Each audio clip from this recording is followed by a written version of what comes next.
Jemaatnya kasih Tuhan Yesus Kristus, Shalom. Shalom. Seluruh presbiter yang bertugas mengucapkan selamat beribadah di hari Minggu ke-23 sesudah Pentakosta. Kiranya ibadah yang kita lakukan saat ini berkenan di hadapan Tuhan. Pemberita firman pada ibadah ini adalah Pendeta I. Nyoman Jepun. Jemaat Tuhan, marilah berdiri. Muliakanlah nama Tuhan dalam puji-pujian dan sorak-sorai, karena kasih setianya yang tidak berkesudahan.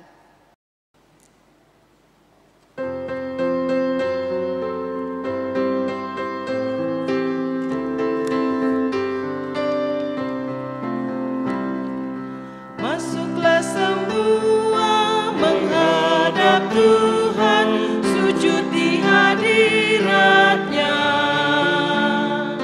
Marilah rendahkan diri dan hati di hadapan tahtanya.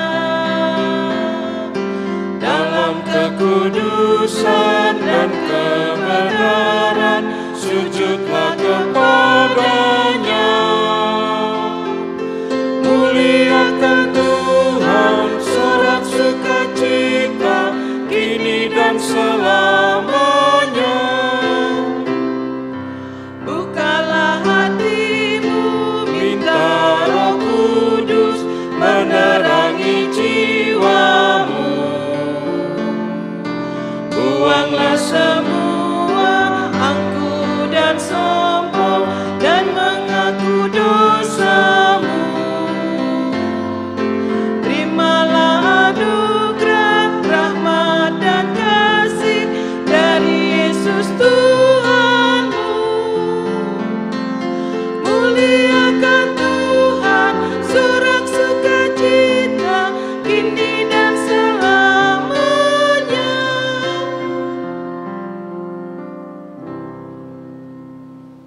Umat Tuhan, kita tabiskan ibadah ini. Pertolongan kita adalah dalam nama Tuhan yang menjadikan langit dan bumi.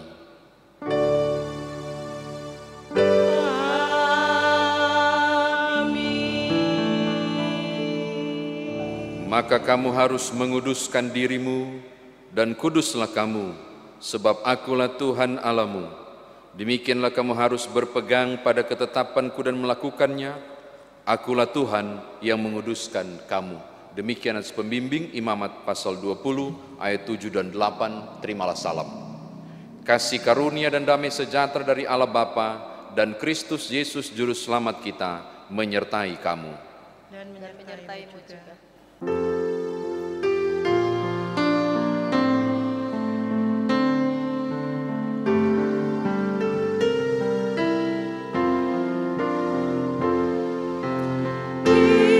Yesus sumber damai, Tuhan Maha Kudus, kini kami datang, berilah kasih-Mu,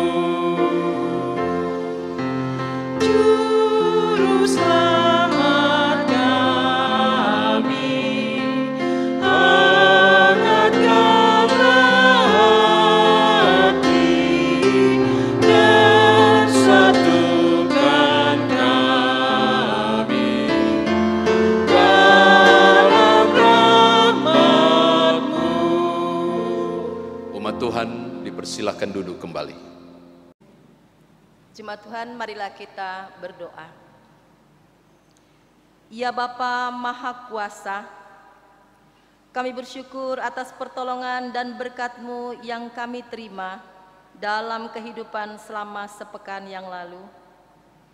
Memulai kehidupan kami di pekan yang baru ini, kami datang untuk beribadah, bersembah dan memuji nama Tuhan. Layakan kami dan berkenanlah atas ibadah, sembah, sujud, dan pujian yang kami panjatkan kepadamu. Kami pun sadar dan mengakui segala dosa dan kejahatan kami. baik yang tampak dalam sikap dan laku kami, maupun yang tersembunyi di pikiran dan hati kami. Berilah kami pengampunan dan damai sejahtera ya Bapa, serta baruilah hidup kami oleh Roh Kudus-Mu, sebab hanya oleh rahmat-Mu ya Bapa, dan dengan memandang kepada Yesus Kristus, kami bersyukur atas kasih setia dan pengampunan-Mu yang nyata dalam hidup kami sampai hari ini. Ajarlah kami untuk mengikuti teladan kasih-Mu, serta melakukan firman dan kehendak-Mu sebagai saksi-saksi yang setia di sepanjang hidup kami, sehingga melalui kami banyak orang akan memuji dan memuliakan nama-Mu. Dalam nama Tuhan Yesus, kami berdoa. Amin.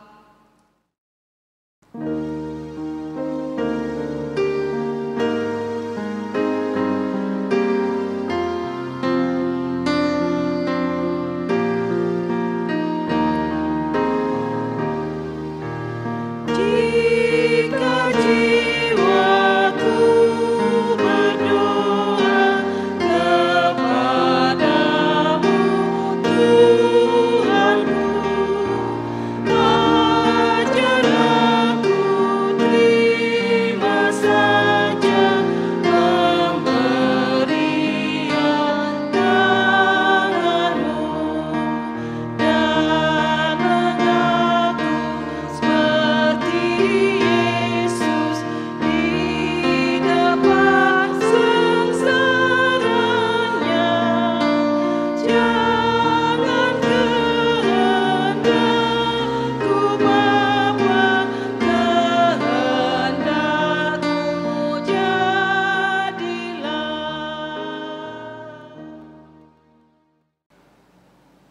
Umat Tuhan, mari berdoa untuk firman Tuhan yang akan dibaca dan direnungkan. Kita berdoa.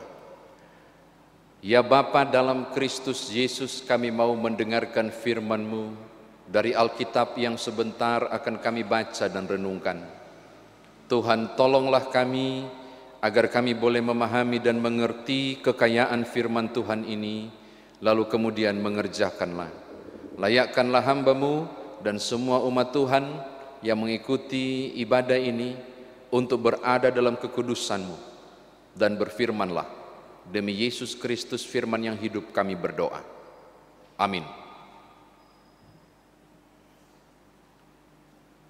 Umat Tuhan, mari berdiri untuk mendengarkan firman Tuhan yang dibaca dari Alkitab. Haleluya. Haleluya, haleluya, haleluya.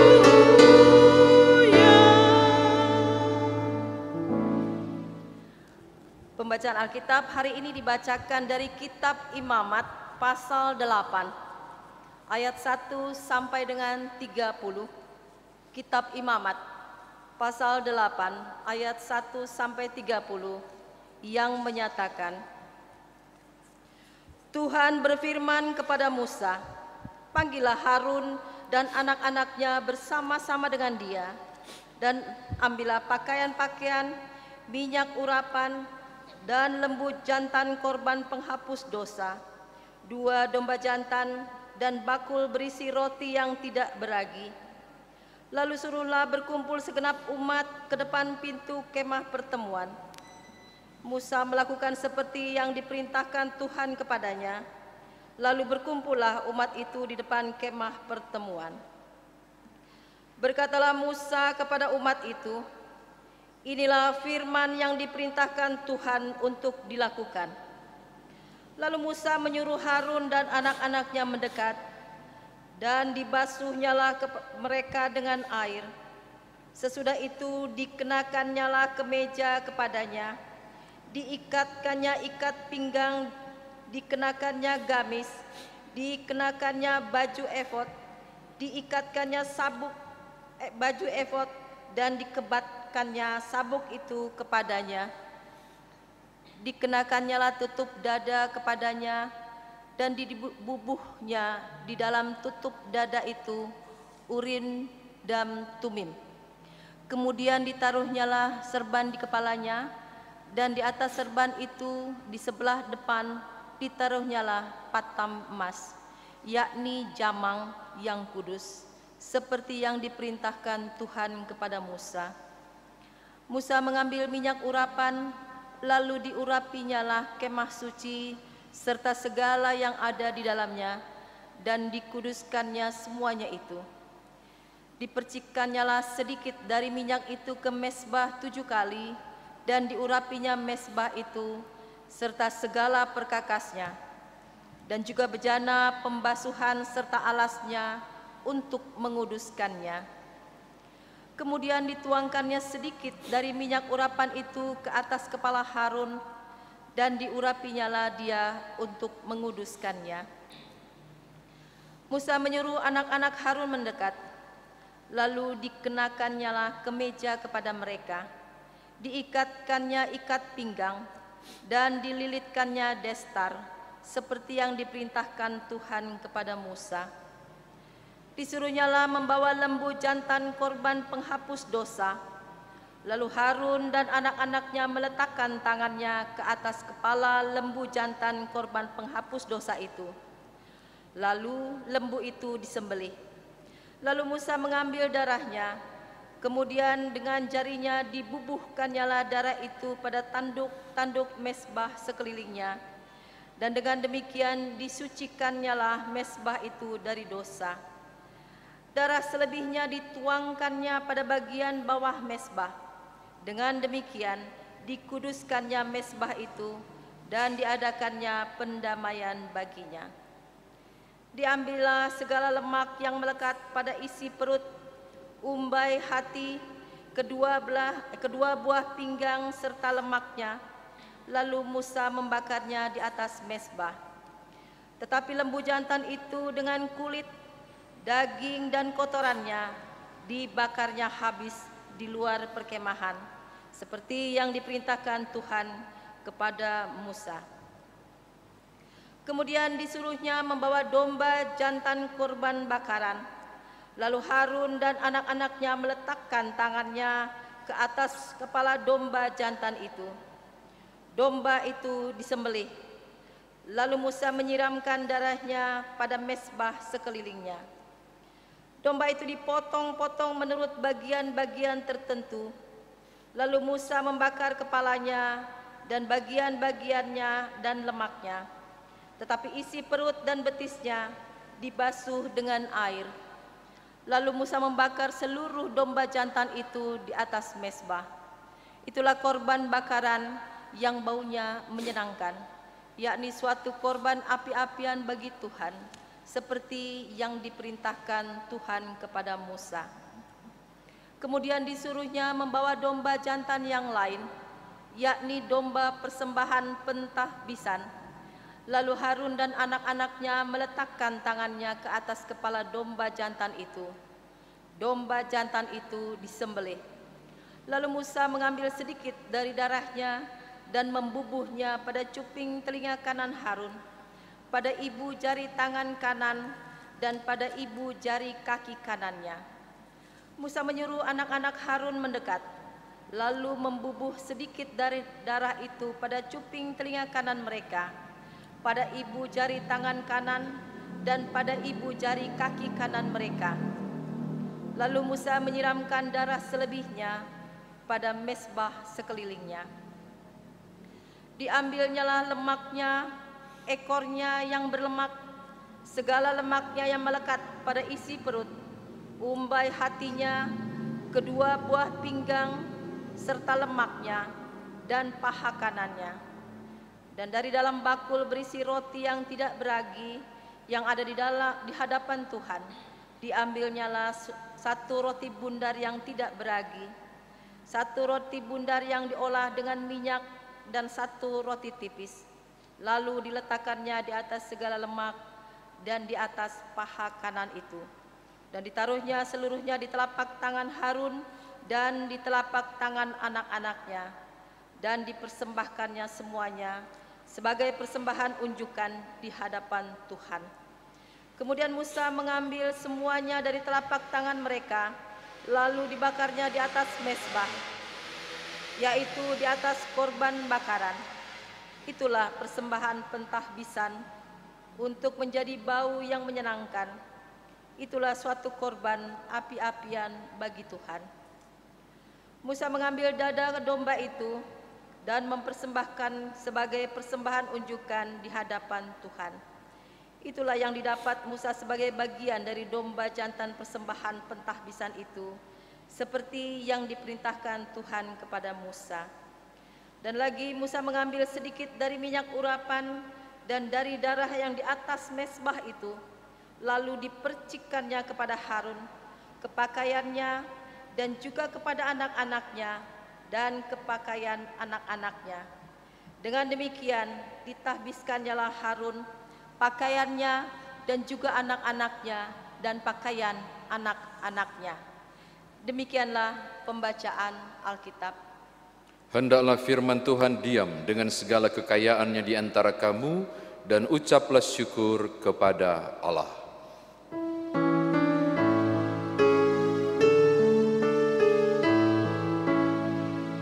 Kepadamu puji-pujian, pada syukur dan segala kemuliaan, ya Bapa, Putra, Roh Kudus, sampai kekal selama-lamanya. Silakan duduk.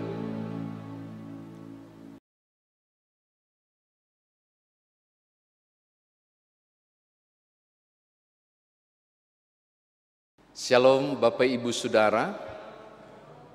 Saya mau ajak Bapak Ibu lihat ayat 30, karena 30 ayat ini panjang sekali, dan saya yakin ketika Bapak Ibu membacanya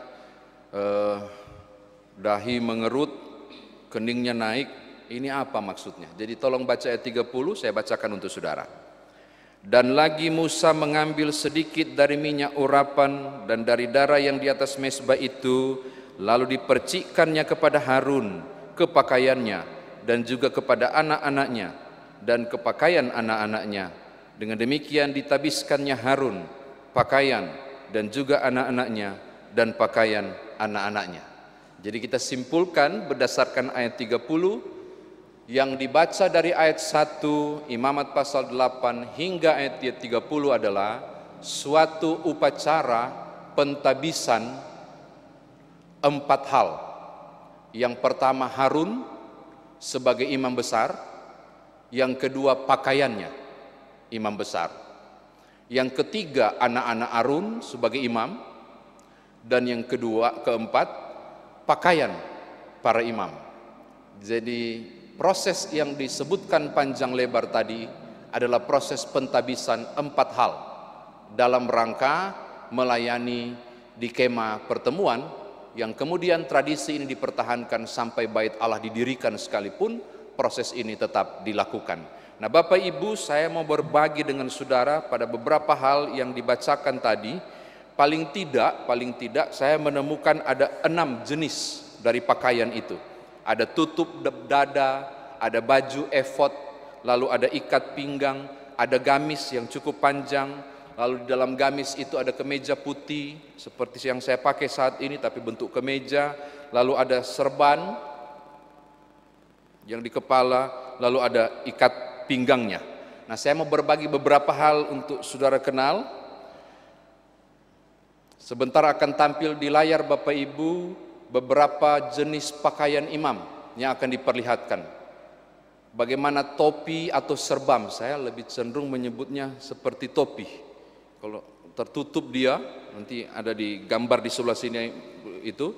Lalu saudara akan melihat dari emas, ada plat tipis, itu tertulis kudus bagi Tuhan. Imam besar yang pakai topi ini mau menunjuk bahwa dia mewakili umat.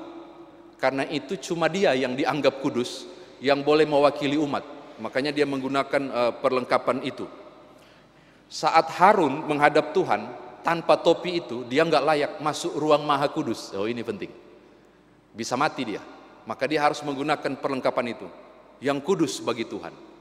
Pakaian ini menunjuk tentang pakaian penting bagi topi ini atau serban ini. Kemudian gamis efod, itu ukuran cukup panjang Bapak Ibu, semacam jubah.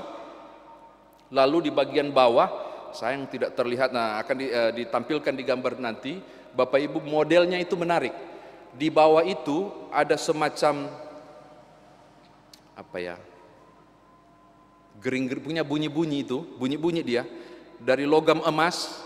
Lalu kemudian juga ada bulatan-bulatan semacam sebesar buah delima, itu berselang-seling dengan bulatan-bulatan emas, gemerincing.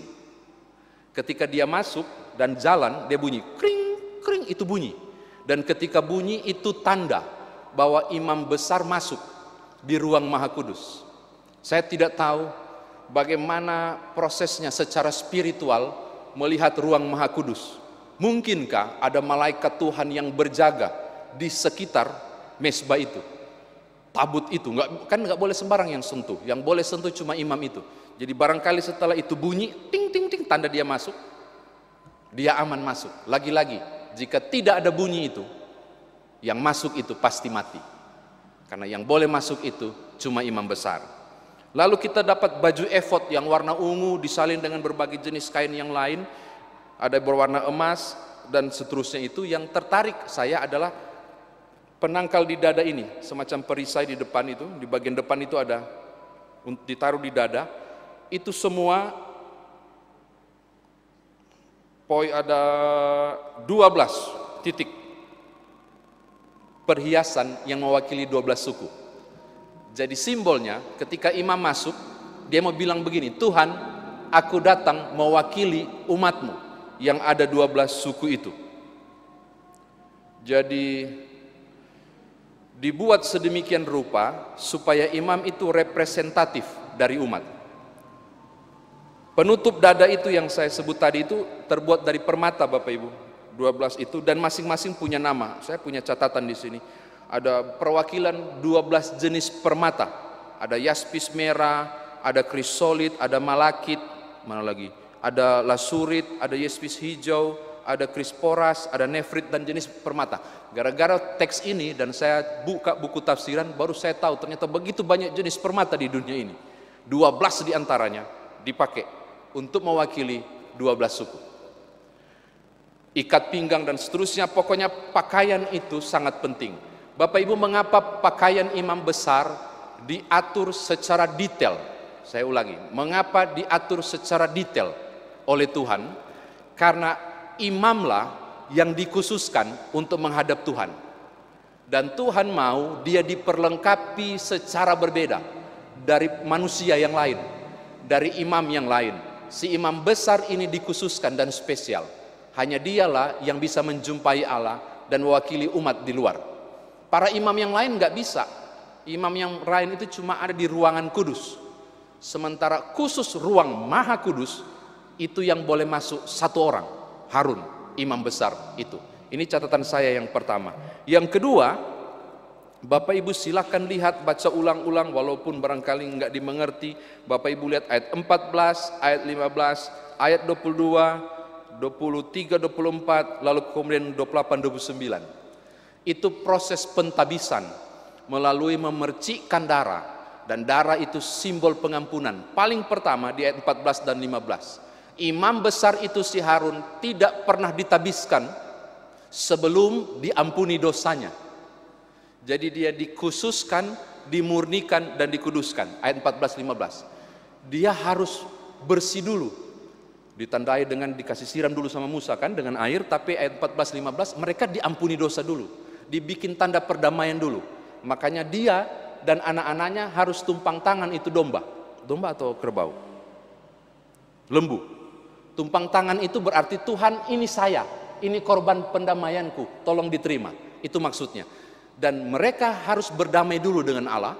Mereka dimurnikan dulu. Setelah mereka dimurnikan, baru muncul ayat 22, 27, 28, 29. Mereka kemudian ditabiskan, ditutup di ayat yang ke-30. Mengapa saya mau penting mengatakan ini? Seorang pelayan di bait Allah tidak sembarangan Bapak Ibu. Orang itu benar-benar harus dianggap layak oleh Tuhan. Dan dia harus memenuhi kriteria tertentu sebelum melayani. Salah satunya adalah dia seharusnya tidak bercacat celah. Artinya, kalaupun dia ada kesalahan, pendamaian duluan harus di dia. Sebab dia yang harus bawa itu, dan seterusnya. Jadi poin kedua yang saya mau katakan, penting sekali. Bukan cuma soal pakaian, orangnya juga harus layak. Bukan cuma pernak-pernik, tapi orangnya juga harus diatur supaya layak melayani Tuhan. Selanjutnya yang ketiga, tidak ada dalam catatan kita Bapak Ibu, tapi saya mau berbagi, riweh banget dan agak bingung kita mengikuti aturan perjanjian lama ini di Bait Allah. Saya membayangkan, syukur puji Tuhan saya lahir sebagai seorang Kristen, bukan sebagai seorang Yahudi. Paling tidak ada 1, 2, 3, 4, 5 jenis korban. Olah itu korban bakaran. Lalu ada minkah itu korban sajian. Baru ada sefak, korban pendamaian. Ada katat, korban penghapus dosa. Ada asyam, korban penghapus salah. Itu dipersembahkan di saat pagi dan petang. Dan saya terkejut Bapak Ibu, paling tidak dalam 1 tahun umat Israel itu mempersembahkan 71 lembu jantan, 15 domba jantan, 105 anak domba, kambing 8 dalam 1 tahun. Dalam rangkaian perayaan. Dan tiap hari, pagi dan sore ada korban lagi. Totalnya Bapak Ibu kurang lebih 105 anak domba, 71 lembu dan seterusnya. Jadi saudara bisa bayangkan betapa ribetnya menjadi seorang Yahudi pada waktu itu. Bukan saja soal persembahannya, tapi orang yang boleh mempersembahkannya. Bukan saja orang yang mempersembahkannya, pakaiannya juga harus diatur. Saya kira demikian firman Tuhan ditafsirkan bagi kita. Nah sekarang bagaimana kita mau bawa dalam kehidupan beriman kita? Cuma 2 Bapak Ibu. Tadi saya bilang syukur puji Tuhan bahwa saya terlahir bukan sebagai seorang Yahudi, tapi saya terlahir sebagai seorang Kristen yang percaya pada Yesus Kristus. Tolong buka surat Ibrani Bapak Ibu. Mulai dari pasal 5, pasal 7, pasal 8 dan 9. Kita diberi kabar bagus, kita diberi kabar baik, bahwa mereka yang percaya pada Yesus Kristus, imam besar itu diambil alih oleh Yesus Kristus yang adalah imam besar. 6 jenis korban bakaran dan korban sajian, termasuk korban hunjukan, berupa panganan makanan yang diantar kepada Tuhan, diangkat begini itu nggak dipakai lagi, sebab seluruh jenis korban telah dipersembahkan oleh imam besar, yaitu Yesus Kristus di kayu salib. Sehingga saudara dan saya ketika mendekati Allah tidak perlu lagi menggunakan pakaian tertentu. Saudara tidak perlu meminta pendeta Nyoman Jepun untuk bawa persembahan pengakuan dosa di sana. Saudara tidak pernah meminta penatua untuk mendorong dirinya sendiri supaya mewakili saudara untuk berjumpa dengan Allah. Enggak perlu. Saudara bisa mendekati Allah secara langsung. Sebab imam besarnya bukan Harun atau imam yang lain, tapi Yesus Kristus yang telah menyelenggarakan upacara itu 2000 tahun yang lalu, sekali untuk selama-lamanya. Plus dirinya dijadikan lembu, dirinya dijadikan kambing, dirinya dijadikan anak domba, alias korban itu untuk dipersembahkan kepada Allah. Engkau cukup menengok ke atas dan berkata, ya Abba, ya Bapa. Mengapa sangat tegas saya menyampaikan ini? Engkau yang percaya pada Yesus Kristus harusnya penuh syukur. Sebab kalau bukan karena Kristus Yesus, saudara akan sangat ribet memenuhi kriteria untuk menjumpai Sang Halik Pencipta langit dan bumi. Oh, enggak mudah Bapak Ibu. Maka adalah suatu anugerah besar ketika Kristus mau berperan sebagai imam maupun sebagai korban bakaran tadi. Tidak perlu ribet seperti kitab imamat ketika saudara menjumpai Allah. Jadi adalah aneh Bapak Ibu. Ini yang pertama. Adalah aneh jika ada orang Kristen yang tidak punya waktu untuk berdoa. 1. Kedua, adalah aneh jika ada orang Kristen bikin alasan untuk tidak beribadah kepada Allah, termasuk di tengah COVID ini sekalipun. Aneh kalau berat sekali saudara untuk beribadah kepada Tuhan. Kanal YouTube sudah ada. Engkau tidak perlu imam. Engkau tidak perlu bawa anak domba menjumpai Tuhan. Enggak perlu disembeli, darahnya enggak perlu dipakai di 4 sisi tanduk di mezbah itu, enggak perlu. cukup cuma datang pujian dan berdoa. Aneh jika sebagai orang Kristen engkau tidak pernah menjumpai Bapamu. Padahal untuk mendekati Sang Halik sudah sangat bebas. Tidak perlu lagi perantara apapun selain percaya pada Yesus Kristus. Ini yang pertama. Yang kedua, yang terakhir Bapak Ibu. Perhatikanlah, jangankan orangnya, pakaiannya saja mesti dikuduskan dulu dan ditabiskan. Jangankan pakaiannya, orangnya aja harus menggunakan upacara dulu. Jangankan orangnya, semua hewan yang dipakai untuk upacara itu pun dipilih secara khusus.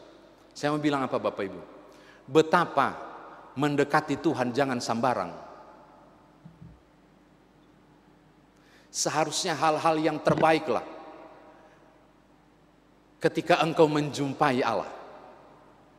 Tolong lihat Roma 12 ayat 1. Persembahkanlah tubuhmu sebagai persembahan yang hidup, yang kudus dan yang berkenan kepada Allah. Maka ketika saudara menjumpai Tuhan, ya koreksi diri. Apakah saya layak menjumpainya? Apakah yang kubawa diriku ini benar-benar adalah pribadi yang bersih?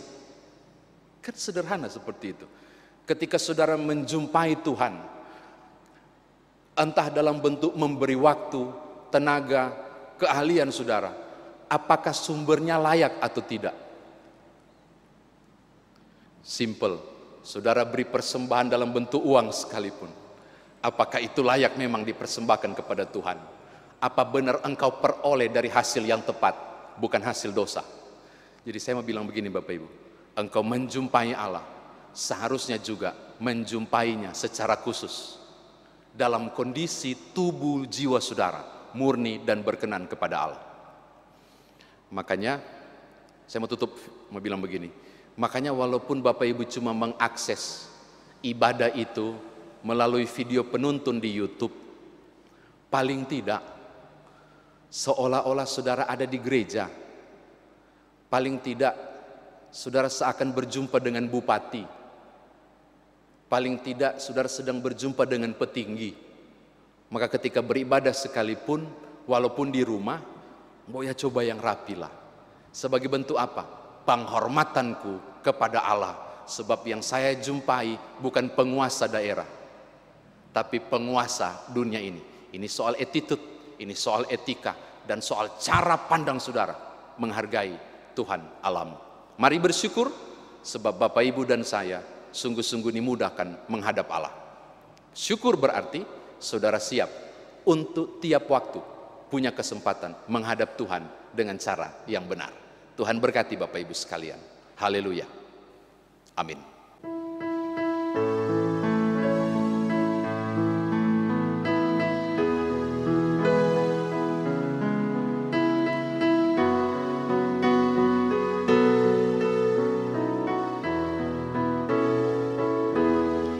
Kristus memanggil diriku, juga mengutus dirimu untuk wartakan kebenaran firman-Nya. Jangan abaikan suaranya, jangan tegarkan hatimu. Kristus memanggil dan mengutus dirimu. Dia memanggil, Dia mengutus, Dia membimbing dan besertamu selamanya. Mari semua ikutlah, memberikan diri padanya. Jadilah Allah dalam tangan Tuhanmu. Pergi ke seluruh dunia, nyatakan kasih Tuhanmu, supaya dunia pun percaya padanya. Dia memanggil, Dia mengutus, Dia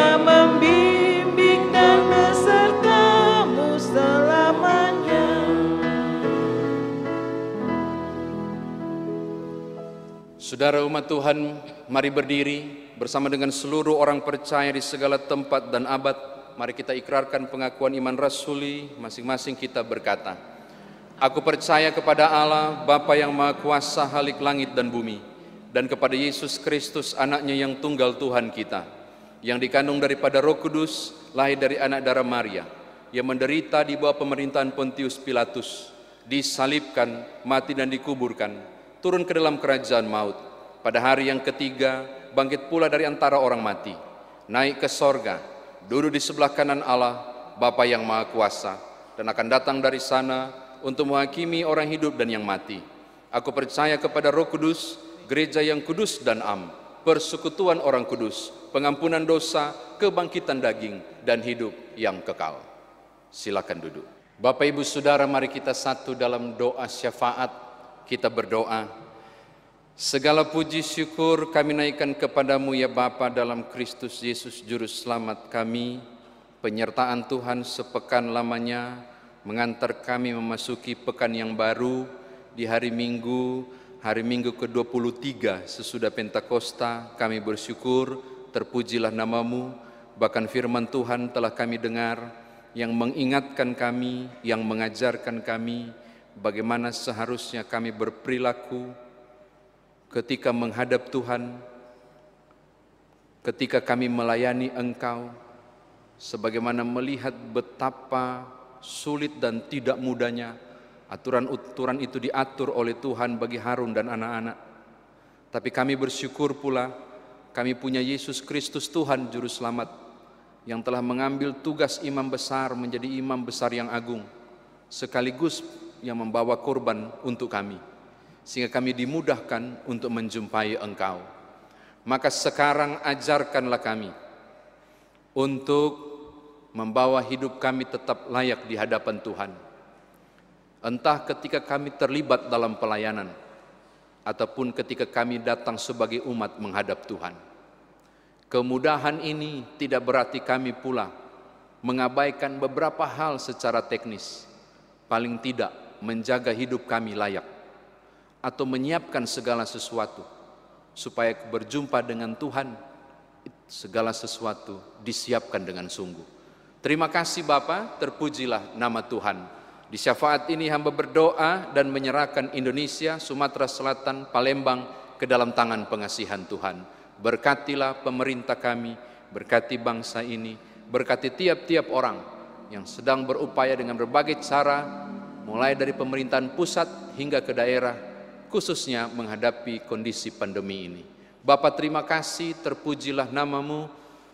Hamba berdoa dan menyerahkan gereja Tuhan, GPIB dimanapun berada, teristimewa Peniel Palembang, dalam tanggung jawab pelayanan yang dilaksanakan di new normal, berbagai kebutuhan-kebutuhan yang diupayakan, dan berbagai hal yang menunjang semuanya. Kami bersyukur gereja Tuhan termasuk Peniel tetap ada di kondisi sulit ini dan masih dipakai Tuhan dalam gerak layan pelayanan. Baik para presbiter, pengurus pelkat, mereka yang terlibat dengan berbagai hal dalam kepanitiaan, pemandu lagu, pemain musik, bahkan tim di belakang layar, hingga setiap pelayanan multimedia ini pun berlangsung dalam pemahaman bahwa tiap kami dipilih untuk berkarya dalam pelayanan bagi hormat dan kemuliaan nama Tuhan. Bapa, hamba berdoa dan menyerahkan di satu pekan yang akan dilalui seluruh kami anggota keluarga, terutama anak-anak kami dalam sekolah dan pendidikan mereka. Tuhan berkatilah. Beri juga roh kesabaran para orang tua untuk menopang proses pendidikan secara online ini. Berkati pula upaya kerja sepekan yang kami buat dalam berbagai hal yang kami kerjakan. Kami yang aktif bekerja, kami yang membuka berbagai peluang untuk berbisnis, kami yang purna bakti apapun bentuknya. Cukupkanlah kebutuhan kami sepekan ini dalam nama Tuhan Yesus. Beberapa mengalami sukacita dan damai sejahtera. Ada yang ketambahan usia setahun, rumah tangga maupun ulang tahun pribadi. Ada yang sembuh dari sakit, ada yang mendapatkan promosi, ada bisnis dan usahanya berhasil, atau apapun bentuk berbagai kegembiraan yang dinikmati. Sempurnakanlah sukacita anak-anak Tuhan ini, dan biarlah nama Tuhan saja yang disebut dari semua kebahagiaan yang kami nikmati. Tetapi ada juga beberapa yang masih menghadapi pergumulan. Mereka yang sakit, mereka yang berduka, mereka yang bergumul dengan usaha dan kerja, mereka yang saat ini sedang mengalami buntu jalan, menghadapi beberapa kemustahilan di depan mata, terutama karena dampak pandemi ini. Untuk mereka pun hamba berdoa dan memohon, yang sakit Tuhan pulihkanlah, yang berduka berkenanlah Tuhan hiburkan, yang buntu jalan, yang tertatih menghadapi tantangan tak mudah ini, berilah roh pengharapan, kekuatan dan semangat iman untuk menjalani berbagai hal yang tak mudah ini.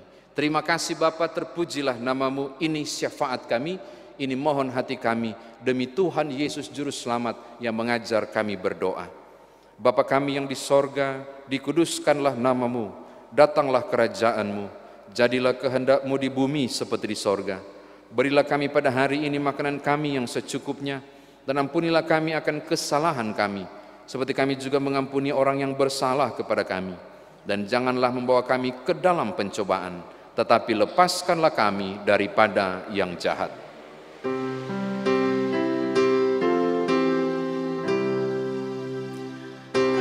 Tiada ku gelisah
akan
Jemaat yang kasih dalam Tuhan Yesus Kristus, marilah kita memberi persembahan kepada Tuhan dengan hati, mulut dan tangan kita, sebagaimana yang tertulis dalam Alkitab, Mazmur 119 ayat 108, firman Tuhan berkata, kiranya persembahan sukarela yang berupa puji-pujian berkenan kepadamu, ya Tuhan, dan ajarkanlah hukum-hukum-Mu kepadaku.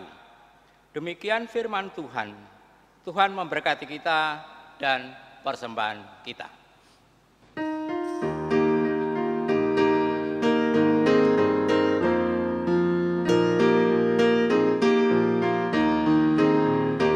Mari bawa persembahan kepada Tuhanmu dengan hati sukacita, bersyukur padanya. Tuhan sudah mencurahkan kasih-Nya padamu. Mari mengucap syukur, muliakan Tuhanmu.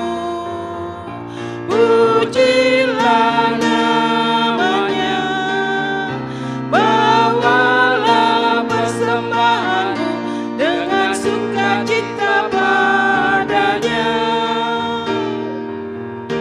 Muliakan Tuhanmu, pujilah namanya, bawalah persembahanmu dengan sukacita padanya.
Jangan takut dan khawatir, Tuhan menjagamu.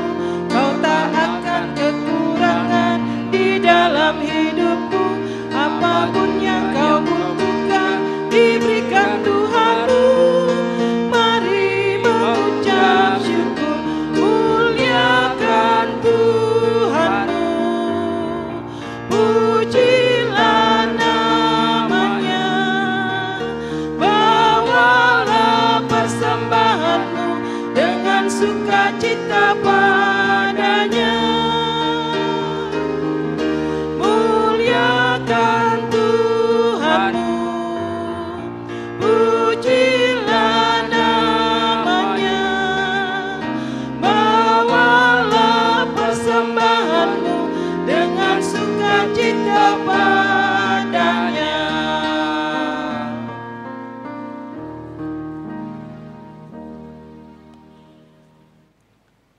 Jemaat, mari kita berdiri untuk menyerahkan persembahan ini kepada Tuhan dalam doa syukur. Ya Tuhan Allah kami bersyukur kepadamu dan memuji nama-Mu yang agung itu. Sebab siapakah kami sehingga mampu memberi persembahan sukarela seperti ini? Sebab daripadamu segala-galanya dan dari tangan-Mu sendiri persembahan yang kami berikan kepadamu. Amin. Jemaat, kami silakan duduk.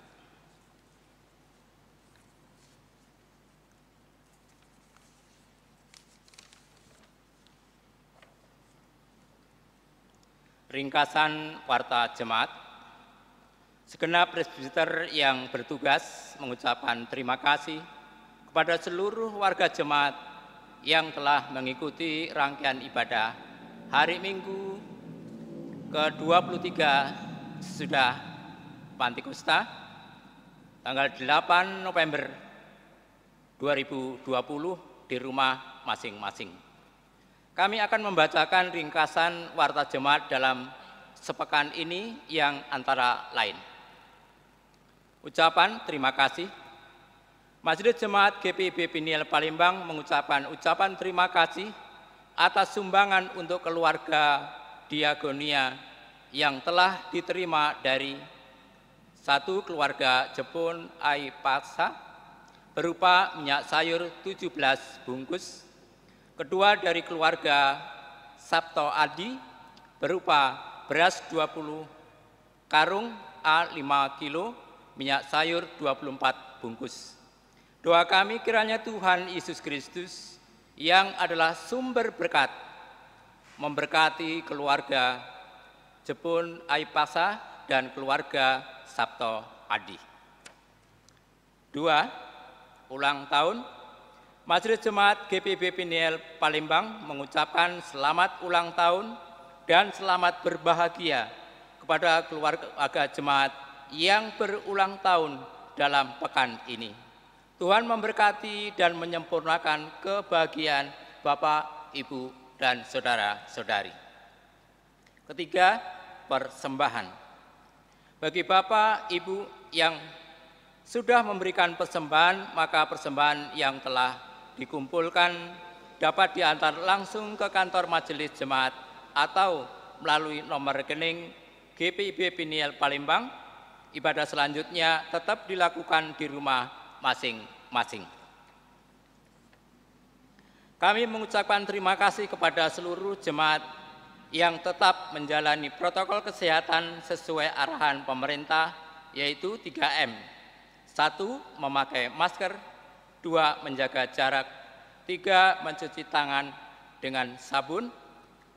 Dalam upaya memutuskan mata rantai penyebaran COVID-19. Demikian ringkasan warta jemaat minggu ini. Atas perhatiannya diucapkan terima kasih. Selamat hari Minggu, Tuhan Yesus memberkati. Bapak Ibu Saudara, mari berdiri sebagai tanda kesediaan kita mengerjakan firman Tuhan yang telah kita dengar.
Saudara, arahkanlah hati dan pikiranmu kepada Tuhan, serta terimalah berkat-Nya. Kasih karunia Tuhan Yesus Kristus, pengasihan Allah Bapa, persekutuan dengan Roh Kudus, menyertai kamu sekalian.